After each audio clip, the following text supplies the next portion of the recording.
کہ جب ایک بندہ ارادہ کر لیتا ہے، ایک بندہ تو وہ ہے کہ جس نے اپنے آپ کو دنیا کی موجوں کے حوالے کر دیا ہے، بس ٹھیک ہے خواہشات پوری کرنی ہے کرو، گناہوں کو انجوائے کرنا ہے انجوائے کرو، اس کے اندر کوئی عزم ہی نہیں ہے کہ میں نے اپنا تعلق اپنے رب کے ساتھ مضبوط کرنا ہے، اس کے اندر کوئی عزم ہی نہیں ہے کہ میں نے اللہ تعالیٰ کے احکامات کی پابندی کرنی ہے، تو اس کو تو ایک طرف کر دیا۔ اب بات ان لوگوں کی ہو رہی ہے کہ جنہوں نے فیصلہ تو کیا ہے، معاشرے میں برائی ہے،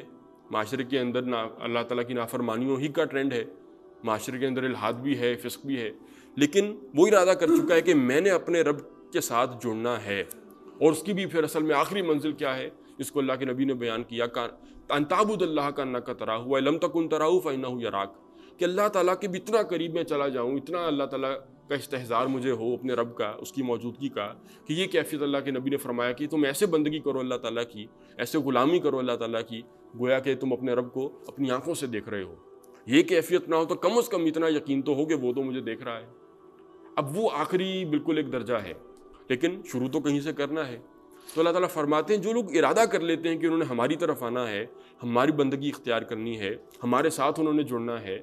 تو ہم ان کے لیے اپنے راستے ہموار کرنا شروع کرتے ہیں، ان کے لیے راستے کھولنا شروع کر دیتے ہیں، آسان کرتے چلے جاتے ہیں۔ لَيَهْدِيَنَّهُمْ سُبُلَنَا، ہم لازماً ان کے لیے اپنے راستے آسان کرتے ہیں، کھولتے ہیں، ان کو راہ دکھاتے ہیں۔